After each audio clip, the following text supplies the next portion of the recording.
Hey there guys, what is going on? So, we're not immediately back in the hammock for part 2 of the quote-unquote hammock series. That's mostly due to rain and other circumstances at the moment.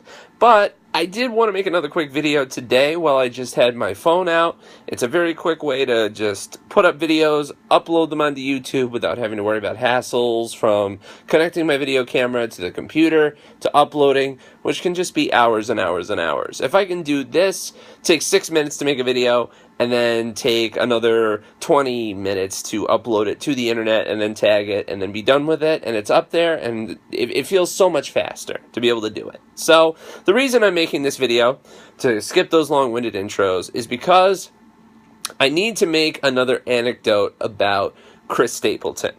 Now, I've already made a video about Chris Stapleton when we did our little vinyl unboxing of Chris's record, Traveler.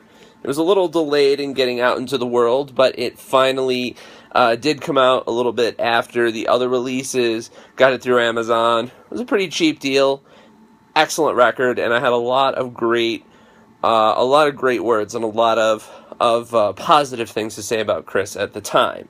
Now I want to update this a little bit, and this is not technically a review or, you know, it's an appreciation, if anything. I could still do a review on Traveler, which is one of the reviews I still want to do, or some such thing under the sun.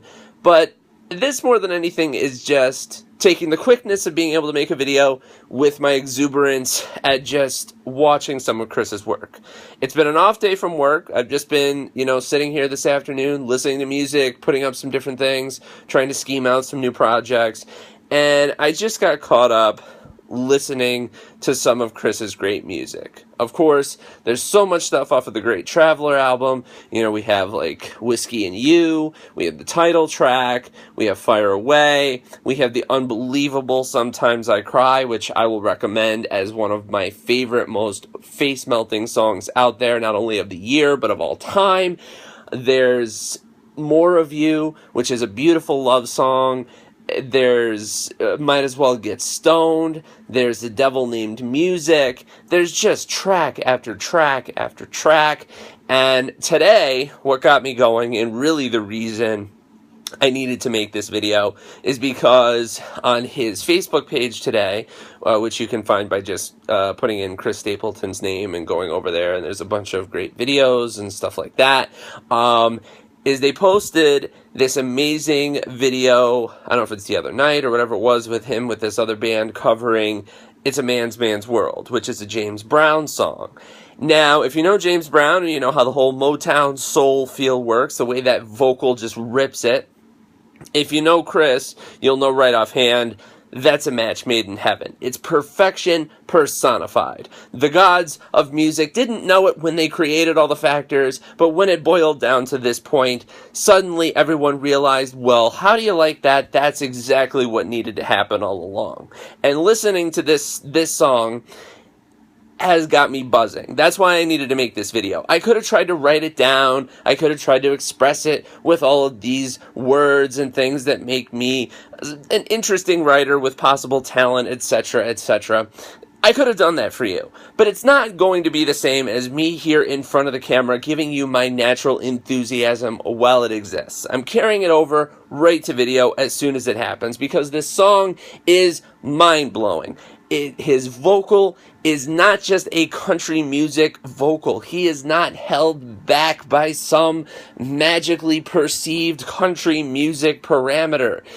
If you listen to this guy long enough, you should already know that. But if you don't, this guy busts out into territory of blues and soul that it's like Warren Haynes or somebody like that, who can stay in the country genre, can do a lot of country tunes, can be somber, can be on the moodier side, but then can just bust it, and can bust it open to play blues tunes, to just play soul tunes. He could do, my God, he could do Sam Cooke. He could do Otis Redding. He could do anything like that because he's got the gravel, the grit, and the fire. The absolute, unadorned, sent from the heavens itself, hellfire in every line that he speaks. He speaks with and sings with such intention and with such power, with such vein popping power. See the veins like this? You can't really see it, but that's the idea. The vein popping power and intensity. You believe every word that he's singing,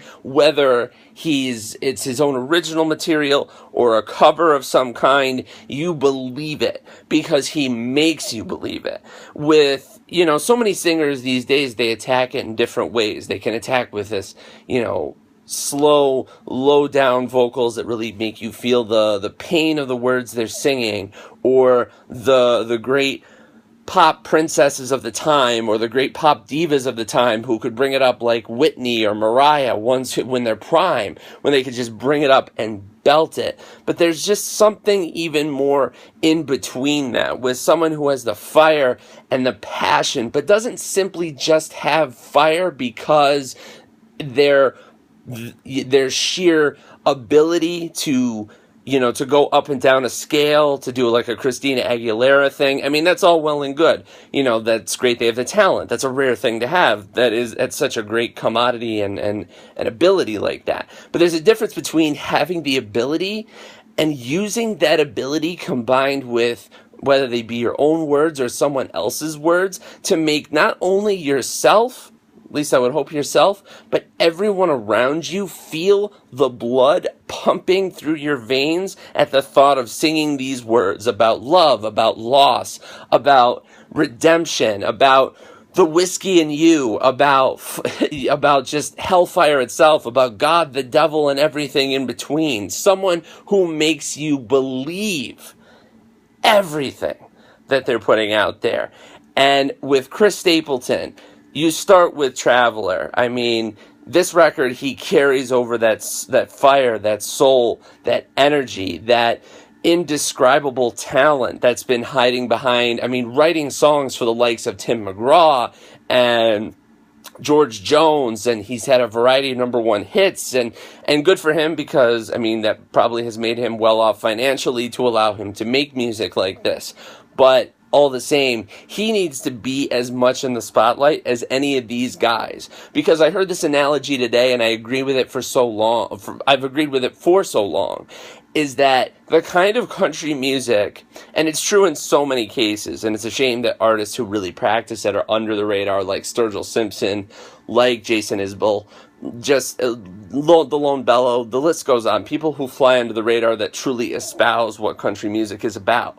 And it's not the Kenny Chesneys of the world. It's not Luke Bryan. It's not Jason Aldean. It's not any of these guys who really, their thing with contemporary country music, which is almost country pop music to an extent, is just this whole tired, overwrought cliche of, my pickup truck, my tractor, my tight blue jeans, I'm drinking because of this, or I'm drinking because of that, or I'm drinking on my tractor, or, some sort of mixture. It's like cliche country music writing ad-libs.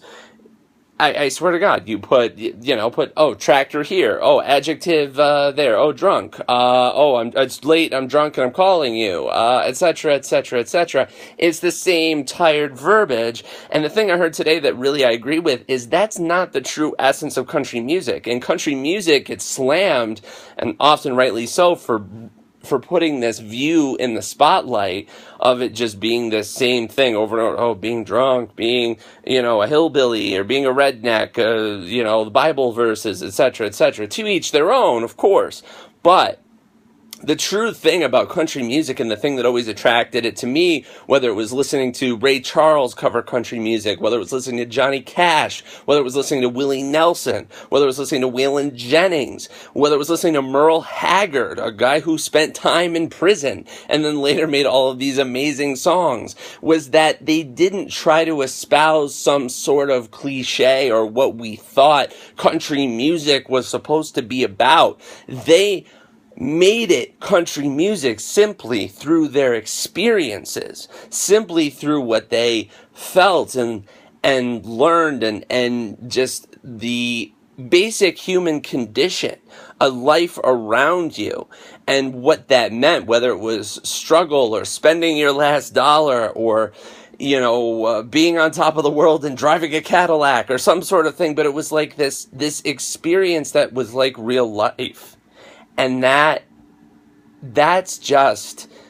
that's what country music should be about, and it's the stories. It's the true stories of it. So, before I run out of time in this video, because I don't know how much more my phone can hold that in your mind. Go check out Chris Stapleton. Go over to Facebook, check out his video for It Is a Man's World.